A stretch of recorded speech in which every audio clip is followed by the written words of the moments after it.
Hello दोस्तों, स्वागत है आपका मेरे YouTube channel English with engineering methods में। तो दोस्तों, आज एक नई वीडियो के साथ मैं आपके साथ हूं दोस्तों। इस वीडियो को शुरू करने से पहले दोस्तों मैं आपसे कुछ बातें शेयर करना चाहता हूं।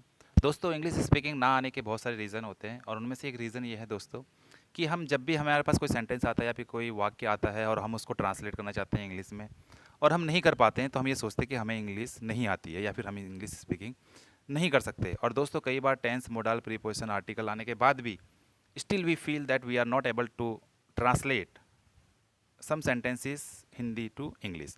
तो दोस्तों, उसका रीज़न क्या है? तो इस वीडियो में हम कवर करेंगे दोस्तों सिंपल सेंटेंसेस। हम डेली लाइफ में सिंपल सेंटेंस का बहुत ही यूज़ करते हैं दोस्तों। और दोस्तों, सिंपल सेंटेंस इंग्लिश ग्रामर का बहुत ही इंपॉर्टेंट पार्ट है और इसके बिना हम सही से इंग्लिश नहीं बोल सकते हैं। बोल तो सकते हैं, लेकिन कुछ ऐसे सेंटेंसेस हैं जिनको हम सिंपल सेंटेंसेस के बिना बना ही नहीं सकते हैं। और दोस्तों, डेली यूज़ में सिंपल सेंटेंस का बहुत ही ज़्यादा यूज़ होता है। तो दोस्तों, इसलिए हमें सिंपल सेंटेंस के बारे में सही जानकारी होनी चाहिए। तो इस वीडियो में मैं आपको बताऊंगा कि सिंपल सेंटेंसेस क्या हैं, उनकी पहचान क्या है और उनका स्ट्रक्चर क्या है। दोस्तों, सिंपल सेंटेंस की मदद से हम ये बताते हैं कि कोई व्यक्ति, वस्तु और जगह कहाँ पे है, किस अवस्था में है और उन चीज़ों पर किसका अधिकार है, और उन वस्तुओं के मेरिट, डिमेरिट्स और क्वालिटी के बारे में हमें पता चलता है। और दोस्तों, सबसे ज़रूरी चीज़ ये है कि सिंपल सेंटेंस में कोई क्रिया नहीं होती। We divide simple sentences into two parts. हम सिंपल सेंटेंस को दो भागों में बांटते हैं दोस्तों। The first part is helping verbs, the second is position, अधिकार एंड रिलेशन, संबंध।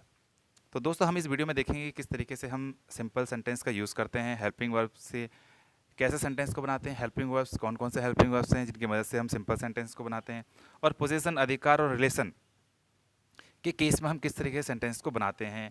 अगर प्रेजेंट में हमारे पास कोई चीज़ है, फ्यूचर में है, कोई पास्ट में है, तो हम किस तरीके से सेंटेंस को बनाते हैं और कौन से ऐसे हेल्पिंग और ग्रामर के रूल हैं जो हम इसमें अप्लाई करते हैं। या हम ये बताते हैं कि हमारा किसी से क्या रिलेशन है, किसी चीज़ से क्या रिलेशन है, किसी व्यक्ति से क्या रिलेशन है। तो उन सारे केस में दोस्तों हम सिंपल सेंटेंस का यूज़ करते हैं। तो दोस्तों, जब हम स्पीकिंग करते हैं तो हमें ये पता होना चाहिए, हमें इंग्लिश नहीं छोड़नी चाहिए कभी भी।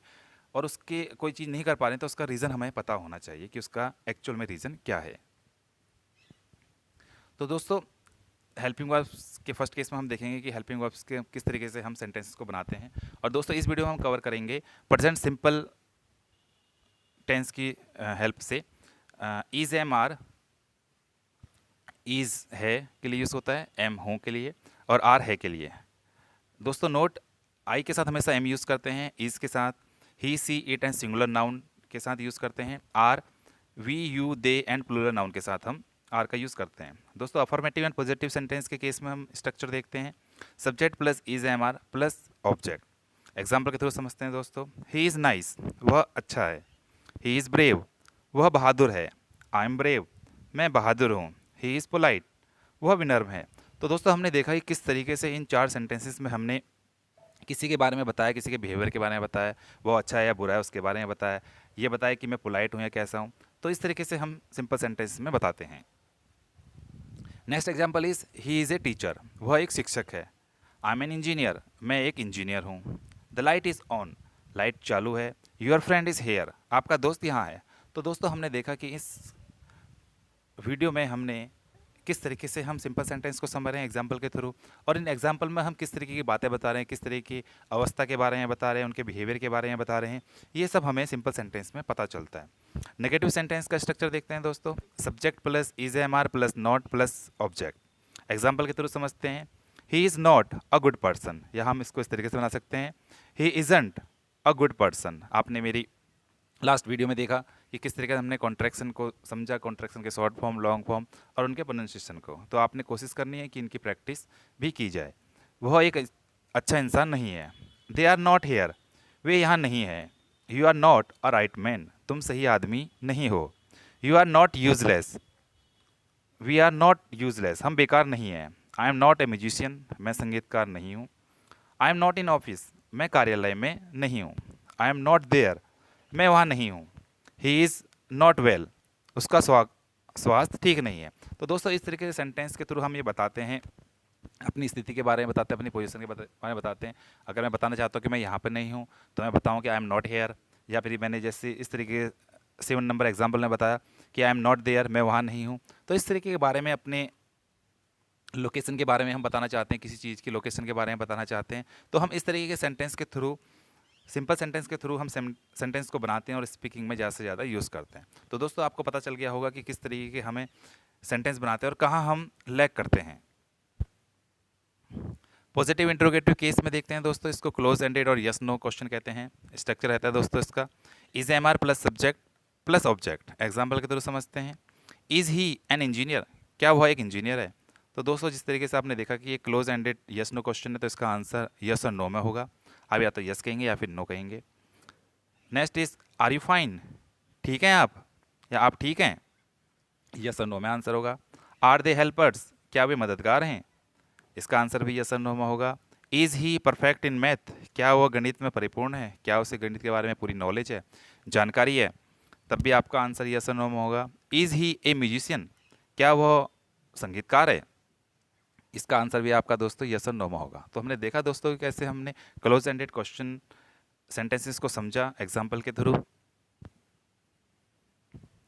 The next is negative interrogative case में देखते हैं दोस्तों, क्लोज एंडेड यस नो में स्ट्रक्चर रहता है दोस्तों इसका, is am are plus subject plus not plus object. Example is he not an engineer, क्या वह इंजीनियर नहीं है। इस केस में दोस्तों आपका आंसर यस और नो में होगा। आप बोलेंगे कि इंजीनियर है या फिर नहीं है, क्योंकि ये दोस्तों क्लोज एंडेड क्वेश्चन है। आर यू नॉट फाइन, क्या तुम ठीक नहीं हो, इसका आंसर भी यस और नो में होगा दोस्तों। आर दे नॉट हेल्पर्स, क्या वे मददगार नहीं हैं, इसका आंसर भी यस नो में है। Is he not perfect in math, क्या वो गणित में पूर्ण नहीं है, क्या उसे गणित के बारे में सारी जानकारी नहीं है, यस नो में इसका आंसर होगा। Is he not a musician, क्या वह संगीतकार नहीं है, इसका आंसर भी दोस्तों यस नो में होगा। दोस्तों ये सारे सेंटेंस को समझने का जो मेन हमारा ऑब्जेक्ट है वो ये है कि अगर सामने वाला हमसे कोई क्वेश्चन पूछ रहा है तो हमें ये पता होना चाहिए कि हमें सेंटेंस का फॉर्मेशन क्या करना है और कितनी नॉलेज, कितनी जानकारी सामने वाले को देनी है। WH इंट्रोगेटिव केस में देखते हैं दोस्तों, इनको ओपन एंडेड बोलते हैं। एग्जाम्पल के थ्रू समझेंगे, इसका स्ट्रक्चर देखते हैं पहले दोस्तों।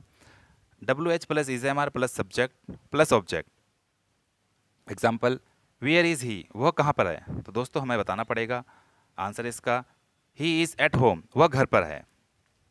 Next is how is possible, कैसे संभव हो सकता है। अगर कोई काम किसी ने आपको दिया और आप नहीं कर पा रहे हैं तो आपको बताना पड़ेगा कैसे संभव हो सकता है। तो आपका आंसर होगा because we have all things, क्योंकि हमारे पास सारे चीज़ें हैं इसलिए हम उस काम को कर सकते हैं। वेयर इज़ गोविंद, गोविंद कहाँ है। वाई आर यू लेट, तुम्हें देर क्यों हुई।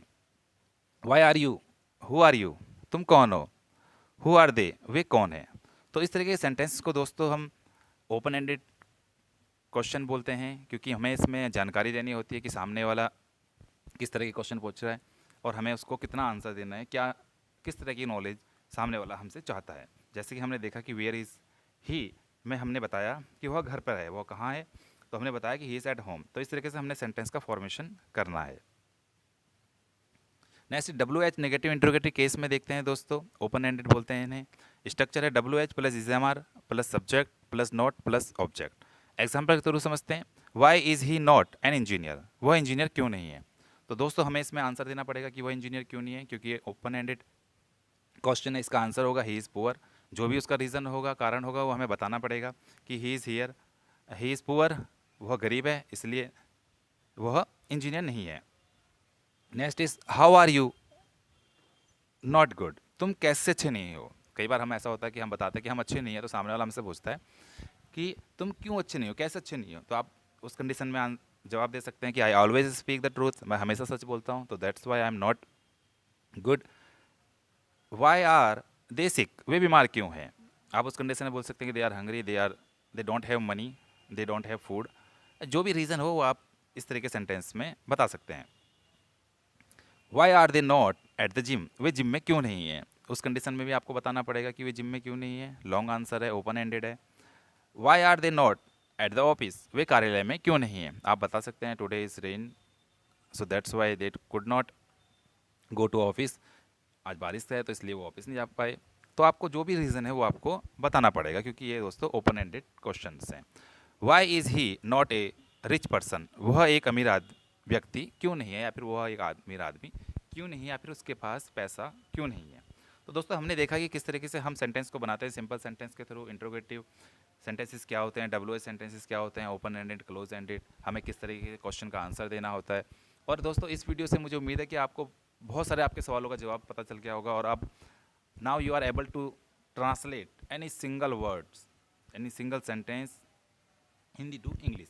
अब आपको पता चल गया कि आप बहुत सारे सेंटेंसेस ऐसे थे पहले जिनको आप टेंसेस के थ्रू बनाने की कोशिश करते थे, लेकिन इस वीडियो को देखने के बाद दोस्तों आप इजीली समझ सकते हैं कि सिंपल सेंटेंसेस क्या हैं, उनका कैसे यूज़ करना है। दोस्तों सिंपल सा एक लॉजिक रखना है अपने दिमाग में कि जब आप किसी के, जो मैंने डेफिनेशन दी है, किसी की अवस्था के बारे में बता रहे हैं, किसी की जगह के बारे में बता रहे हैं, आप ये बताना चाहते हैं कि मैं यहाँ पे हूँ, यहाँ पे नहीं हूँ, मैं घर पे था, या जो भी आप जानकारी देना चाहते हैं, उस तरीके के सेंटेंस को दोस्तों हम सिंपल सेंटेंस की मदद से बनाते हैं। दोस्तों आपको नेक्स्ट टाइम कंफ्यूज नहीं होना है। अगर आपको लग रहा है कि आप किसी सेंटेंस को इंग्लिश में ट्रांसलेट नहीं कर पा रहे हैं, तो उस कंडीशन में दोस्तों आप जिसको नॉलेज है इंग्लिश के बारे में उससे पूछ सकते हैं और अपने आप को, अपने कॉन्फिडेंस को बूस्ट कर सकते हैं।